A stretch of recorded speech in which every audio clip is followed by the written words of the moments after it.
You're listening to the March 3rd, 2016 edition of the Surfwatch Cyber Risk Roundup, the weekly podcast that's focused on how the world of cybercrime is impacting business. The Surfwatch Cyber Risk Roundup is brought to you by Surfwatch Labs. I am Jeff Peters, Surfwatch Labs editor, and I'm here with Matt Leifus, Surfwatch Labs writer. Every week on this podcast, we run down the top 5 trending cybercrime events, advisories, and legal actions based on Surfwatch Labs data from the past week. So we'll jump right into the top cybercrime events from the past week and throw it over to you, Matt. Our number one top trending target for the week was the University of California, Berkeley. I feel like we've talked about this before. A security flaw in the software application used by the University of California, Berkeley for financial management has potentially exposed data on 80,000 students, faculty, and vendors, according to the school. And here's another statement that was made by the university. Many of the potentially impacted individuals include students and staff who receive payments from University of California, Berkeley through electronic fund transfers, although paper payments may have been made in some instances. And again, this was according to the University of California, Berkeley's website. And they go on to say, for students, this often involved financial aid awards that they had elected to receive by electronic funds transfer. For many faculty and staff, this involved reimbursements, such as work-related travel reimbursements. Vendors whose social security numbers or personal bank account numbers were in the system in order for payment to be issued are also potentially impacted. End quote. The school said it was in the process of patching the flaw, which was used to access the Berkeley financial system in December of 2015. Yeah, and I didn't see anywhere what that actual flaw was. I just saw that the campus chief information security officer, Paul Rivers, he said that they were just in the process of patching this when someone discovered it and exploited it. So it sounds like they knew that they needed to patch it before the attack actually happened.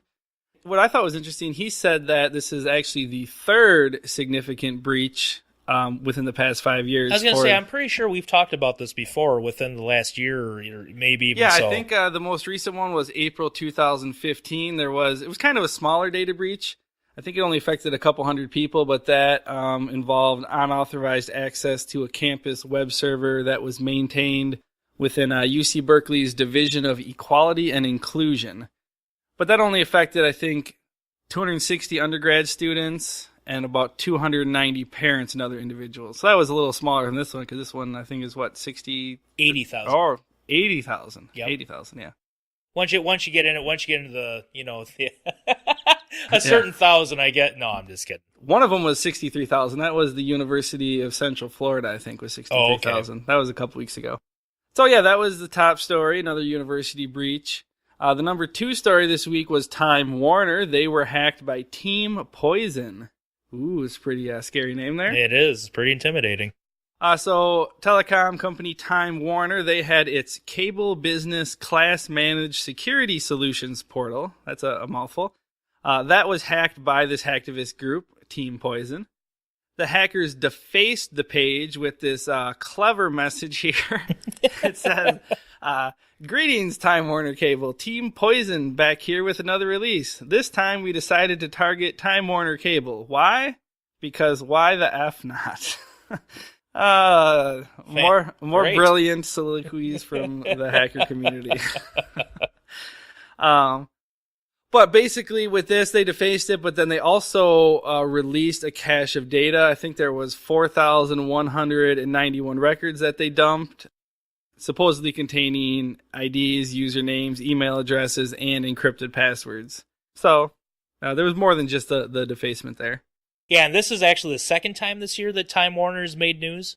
Back in early January, Time Warner Cable sent notices to 320,000 of its customers throughout the United States, advising them to change their password to their email accounts out of concern that someone may have gained unauthorized access to that information.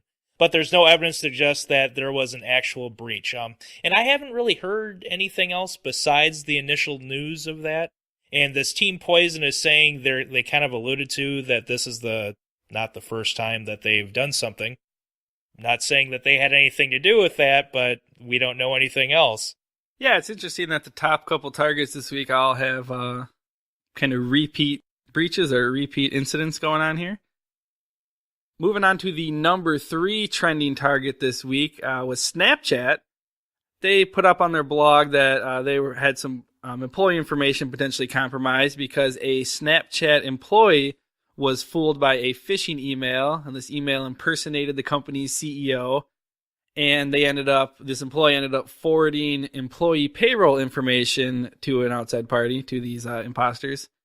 So this is what Snapchat put on their blog. They said Snapchat's payroll department was targeted by an isolated email phishing scam in which a scammer impersonated our chief executive officer and asked for payroll information. Unfortunately, the phishing email wasn't recognized for what it was, a scam, and payroll information about some current and former employees was disclosed internally. It was kind of interesting because they didn't really have to come out and say it, but I think they wanted to get in front of the story and make sure that they get ahead of it rather than have someone, leak out that they were breached and, become a bigger story than it is. What's interesting about this is we'll get into it when we get into our advisory section, but the second top trending advisory for the week was actually by the IRS, and they were talking to payroll and HR professionals about this very thing. So we'll get into that a little bit. Coming in at number 4 this week, we have Coast Central Credit Union in California recently had its website compromised by hackers who created a backdoor by using a, quote, web shell. Alex Holden, he's the founder of Hold Security, discovered the hack. According to Holden, more than 13,000 sites are currently infected with similar web shells, mostly vulnerable Joomla and WordPress blogs, and all the sites appear to be part of a bot as they're controlled via the same username and password. And Brian Krebs actually had something to say about this. There is some evidence to suggest the site may have been hacked via an outdated version of Akiba Backup, a Joomla component that allows users to create and manage complete backups of a Joomla-based website. Krebs went on to say, screenshots of the files listed by the web shell planted on Coast Central Credit Union indeed indicate the presence of Akiba Backup on the financial institution's web server, end quote. Yeah, and then finally we got a story about Anonymous. Got to have our weekly Anonymous update here. There was a Miami police officer that has recently been targeted by the hacktivist group TrueSec, which is a smaller subset of this Anonymous hacktivist group. In January, Miami resident Claudia Castillo followed a cop car after she had noticed that the officer was speeding. Once the cop pulled over, she told the cop what she had witnessed, and the officer apologized to her. This conversation was recorded and released to CBS. In retaliation, another police officer, who is the leader of the Miami Fraternal Order of Police Union, published this resident's contact information and instructed his followers and friends to harass her. That's kind of... A police officer is telling everyone to harass a citizen? It's a complete dick move, is what it is. Yeah, so obviously, in addition to being a dick move, Anonymous, I guess, or this group, this TrueSec group, caught wind of the activity and they decided to act, and they ended up posting this officer's personal information online and then urging their followers to harass him. So you got a little pissy match between this guy. Everyone's urging everyone to harass everybody. And it's complete BS. I mean, the lady, now, how many times do you actually hear of like a resident chasing down a cop to be like, "Hey, I saw you speeding, Sonny," okay, fine, that happened. Somehow the conversation got recorded. It got released to CBS. They made a big deal about it. So to throw a little pissing match that this cop's buddies all get together and say, "Oh yeah, let's make this girl," they doxed her. They were completely harassing her, and then Anonymous or TrueSec comes along and says, "Oh yeah," and they did the same thing. So. Moving on to the top advisories of the week, to kick things off, we're going to talk about Fighter POS malware, and it's added a new feature. It's actually added a worm capability. This point-of-sale malware family was first identified in April 2015, and it's evolving. The newer version of this Fighter POS malware has been identified in 2 samples. There's a less sophisticated version, and there's a more advanced version that actually has the worm added to it, and this is being dubbed Floki Intruder. The malware has primarily targeted Brazilian organizations. However, security experts say the malware is now targeting the United States, as newer samples include strings written in English instead of Portuguese, which obviously is the Brazilian language. What's happening here is you have the malware and affects a website, probably via malvertising, even though it doesn't really go into it. Where this gets complicated is the way that this affects a point-of-sale terminal is that, number one, the point-of-sale terminal has to be connected on the same network as the rest of the computers. So someone could be visiting one of these malicious websites from a computer that's connected to the terminal. The malware gets loaded. It worms its way through now. That's the big evolution with this one. So it becomes more advanced. Gets onto one of the computers, seeks out the point of sales terminal, takes the credit cards, and then ships it back up to the whoever is implementing the malware. It's capable of executing DDoS attacks. It can put on a keylogger. It can execute file transfer protocols, file download and execution, and then it constantly updates its own malware. So it's a kind of a nasty bug.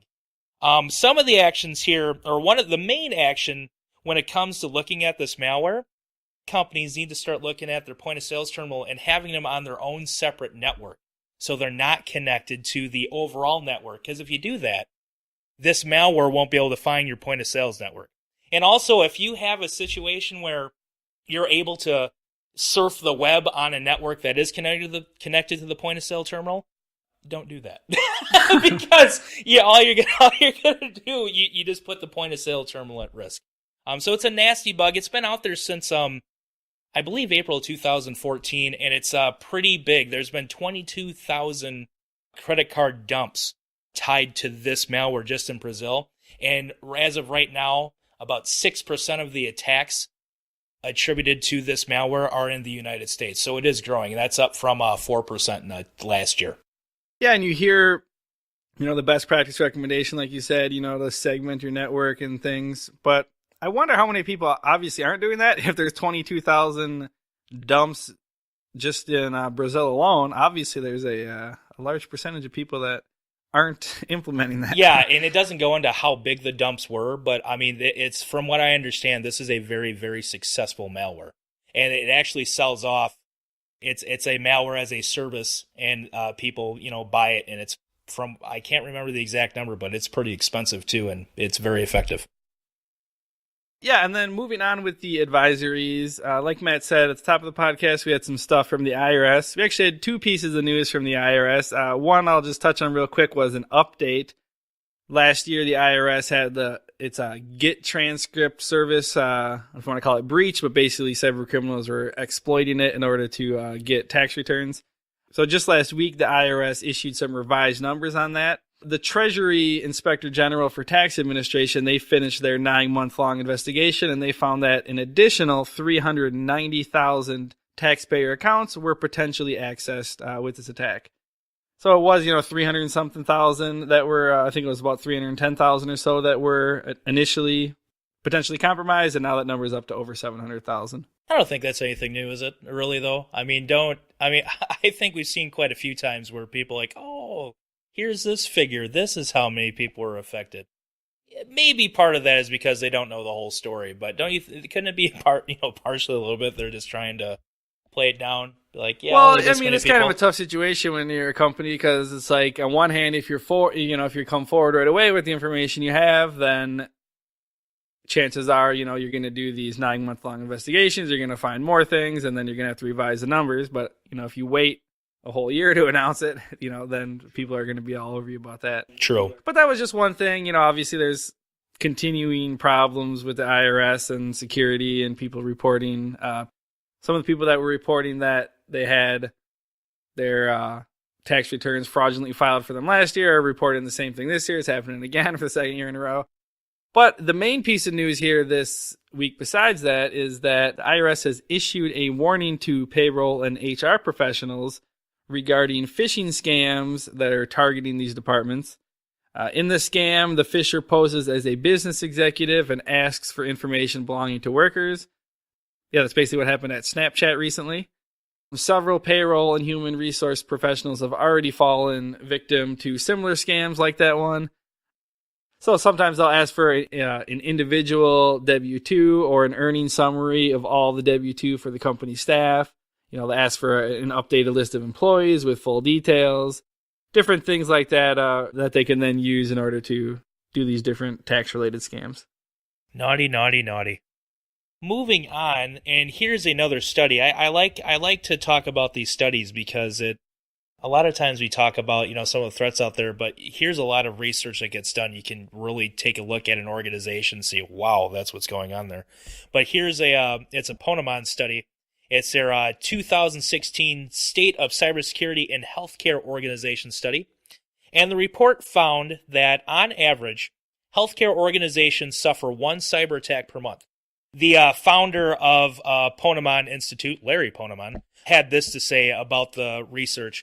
Based on our field research, healthcare organizations are struggling to deal with a variety of threats, but they are pessimistic about their ability to mitigate risks, vulnerabilities, and attacks.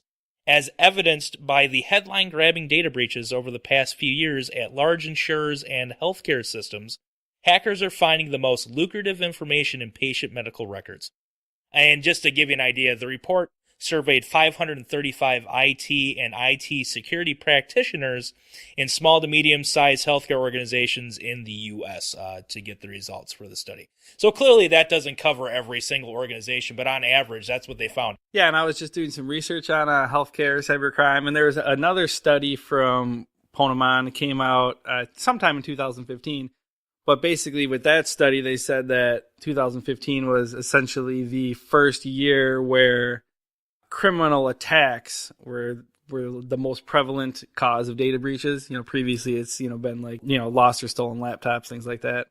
So yeah, cybercrime's definitely kicking up in the healthcare sector, which is no surprise, if you follow the news with Anthem and all that. And again, it's due to the treasure trove of personal information they can get from just think about all the information that you divulge to hospitals and stuff. I mean, it's all very valuable. And if you like studies, Matt, I don't think I told you about this, but just yesterday I interviewed Kevin Epstein. He works over at Proofpoint, and every year they put out it's called the Human Factor Report. It's basically like the state of phishing and social engineering and all that. And I really enjoyed talking to him last year, and he was at RSA, but he set aside some time, and we chatted for like 15, 20 minutes about that report.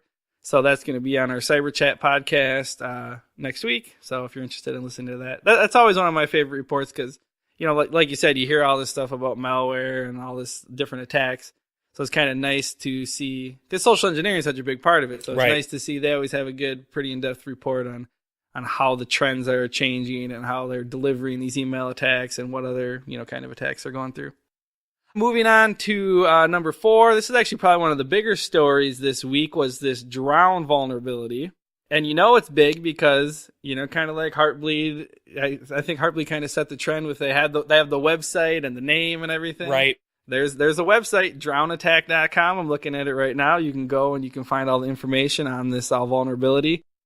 So Drown, what that stands for is decrypting RSA with obsolete and weakened encryption. And essentially what this is it's a vulnerability that affects HTTPS and other services that rely on SSL and TLS. So on the website here, they break it down real simply. They say that Drown allows attackers to essentially break the encryption and read or steal sensitive communications, including passwords, credit card numbers, trade secrets, or financial data. And their measurements indicate that 33% of all HTTPS servers are vulnerable to the attack. To protect against this vulnerability, server operators need to ensure that their private keys are not used anywhere with server software that allow SSL version 2 connections. We try not to get too into the technical details on this podcast, but if you want to know all about how that attack works, you can go to this drownattack.com. You can read all about it, get all the technical jibber jabber there. But yeah, essentially the idea is that people can exploit these, supposedly secure communications in order to steal some data. So, it's a pretty big attack, and you guys should be aware of it if you're not already. So just make sure you check that out. And like I said, they had a forum there. You can see if you're vulnerable for this vulnerability. With 33%, just quick math off the top of my head. 1 in 3. So just throwing it out there. There's our resident math wizard, Matt Leifus. Absolutely. Thank you very much. Our last advisory for the week is another report. This one had to do with Android, and if you pay attention, we talk about Android vulnerabilities quite a bit in this podcast, especially as of late.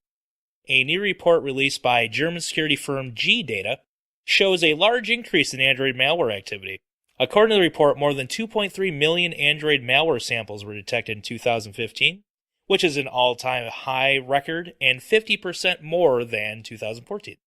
Not only was Android malware detection very high, new malware samples in general were much higher in 2015 compared to the previous year. The report said that 758,000 new Android malware files were detected, which is an increase of 32% compared to 2014, which doesn't really surprise me. This is the first week in quite a while that Android didn't actually top the top trending company associated with cybercrime advisors. This week it was actually WordPress, so we actually kind of touched that a little bit. But yeah, Android, it just seems like we've been talking about Android a lot lately, and that doesn't surprise me at all. All right, now moving on to the legal portion of the podcast.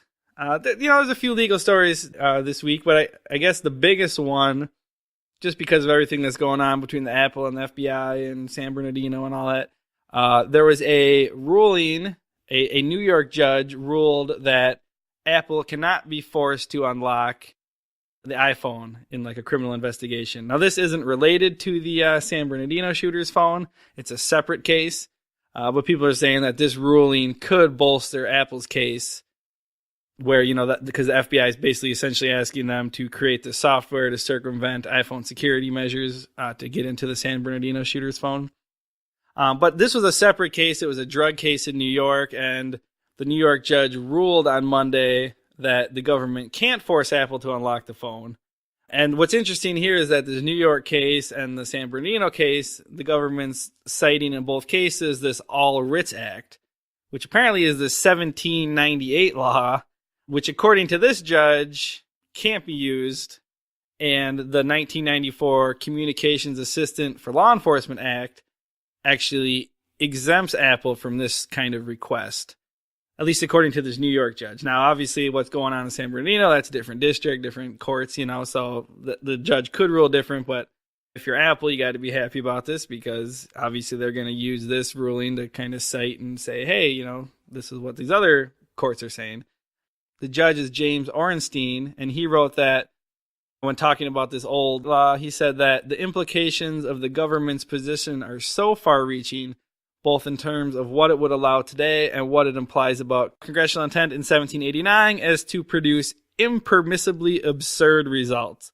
So there's a few headlines going around this week, judge calls the government request absurd. I don't know if I'm torn. I'm still torn on this. Like, I get what's being said. I don't know if it's an absurd. I mean, I know this is a different case, but, let's talk about the big issue at hand here. We're going to, the reason this is making news is because of what's going on right now with Apple wanting Apple to come up with the new technology that would unlock that iPhone so they can look into that San Bernardino shooter, whatever. You know what I'm talking about.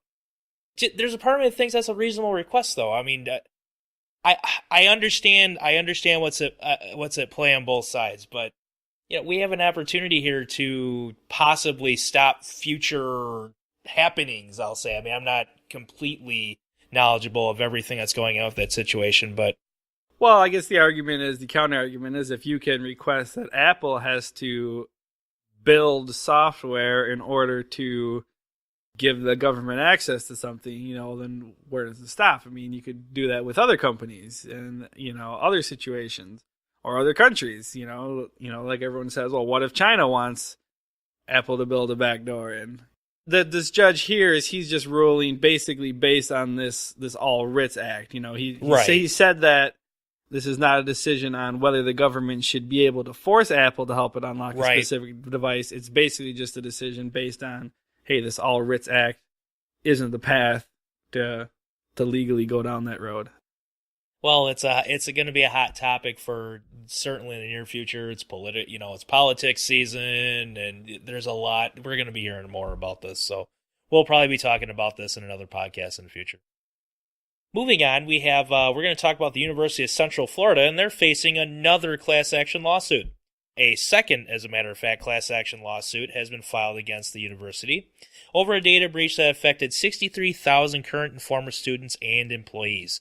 Jeremiah Hewley, who is a former student and manager of the men's basketball team, claims that his bank account was drained after his personal information was compromised in this breach. The suit claims that the school did not follow cybersecurity best practices, such as encryption, and that its handling of private information was lackadaisical, cavalier, reckless, or at the very least, negligent. Strong words. Some of the information dated back to the 1980s. The first class action law, that makes me laugh right there. I already have a comment about that. Well, it's funny you say that. That stands out to you because the lawyer in this case I saw, that was basically his quote in the article I read. He said there's no reason for them to be keeping 3-decade-old information. Right. Yeah, almost going on 4. So, okay. Maybe they're looking for donations from former alumni. I don't know. The first class action lawsuit was filed on February 5th, just one day after the school announced the breach. So, that was quick. And I think I remember talking about that. Yeah, we talked about that a couple weeks ago. And then usually these class action lawsuits, that's how they work. They get consolidated. And So almost 40-year-old documents were, interesting. Yeah, I mean, can you imagine, someplace you worked at 30 years ago, suddenly you get a letter, hey, you went to school here 32 years ago. Right. We lost some of your information. Well, I'm retired actually now, but okay. And then we have another kind of old story coming back to life. This story goes all the way back to 2011. There's a tablet and smartphone privacy class action settlement that got preliminary approval by a judge. So this litigation dates all the way back to 2011 when different mobile device makers of tablets and smartphones, they were accused of using a program that could collect text messages, usernames, passwords, internet searches, and other communications. They call it wiretapping software in this lawsuit here. So this happened back in 2011, and then more than 70 different class action lawsuits were eventually filed against Carrier IQ, Motorola, Samsung, HTC, LG Electronics, all these different makers. And then they were combined into this litigation that's been going on for several years now. But finally, it appears that is over, and a $9 million settlement has been approved related to this wiretapping software. And this is kind of a big number. It said nearly 79 million tablet and smartphone owners will be covered by the proposed deal. So, it's a pretty widespread thing. From what I read, after they take out the court costs, they're going to be chopping up this 9 million you divide it amongst 79 million people. Take off the lawyer fees, divide it up. But hey, if you bought a tablet and it had this software on, you may potentially get yourself a check. Maybe you'll get one of these nice couple dollar class action checks. Yeah, right? No kidding. Interesting. Now, I always love it when we actually get to talk about sports on the podcast. It doesn't happen very often, but here we go. ESPN has made news. One of their reporters, Adam Schefter, is being sued over posting some medical records. Jason Pierre-Paul, a lot of you guys know this, defensive lineman for the New York Giants. He's suing ESPN and reporter Adam Schefter for posting his medical records. The New York Giants defensive end, obviously, if you guys pay attention to sports, he injured his right hand. That's one way to look at it. He kind of blew it all up. He's like missing a finger. It's pretty bad. This happened last July, over the 4th of July. He severely severed his hand in a firework accident. According to the suit, Schefter, quote, improperly obtained Pierre-Paul's medical chart and tweeted a photo to his 4.5 million followers. While HIPAA does not apply to news agencies, Florida law prohibits third parties who receive medical records from, quote, further disclosing any information in the medical record without the express written consent of the patient or the patient's legal representative, end quote. According to ESPN, 2 employees of Jackson Memorial Hospital in Miami were fired for inappropriately accessing Pierre-Paul's medical records, and a lawsuit against the hospital has been settled. All right, and then the last story. This was kind of interesting because I don't know if you remember a couple years ago, Matt, but there was this big ATM theft ring, and there was these headlines. I think it was back in 2013. In 2013, this was a huge story because there was one day when $40 million was stolen from ATMs. I remember hearing about that, yes. So there was this one operation. It was across 24 countries. There was, I think, like 36,000 transactions that occurred over, a short period of time. And basically they were able to heist, some people were calling it, one of the biggest bank robberies ever. This Turkish guy essentially behind this ATM theft ring, he's also known as Seagate Predator and Orion. He pleaded guilty to crimes related to the theft of more than $55 million from these financial institutions. So according to the Department of Justice, this Turkish citizen and his organization, they hacked into systems of credit and debit card processing companies. They stole the data for prepaid debit cards, and then they would eliminate the withdrawal limits so that way they could withdraw as much as they wanted. Right. And then they had this whole, obviously pretty big crew of, this one operation. It went across 24 different countries, 36,000 transactions. So, yeah, anyways, he's been arrested, and 13 co-conspirators that were indicted alongside this man have also previously pleaded guilty to related charges. So he's not the first, but I think he's, one of the bigger fish. I mean, when you're talking about the theft of $55 million, that's a big deal. That's a no-no. Definitely slap on the wrist type of ordeal. That's impressive, though.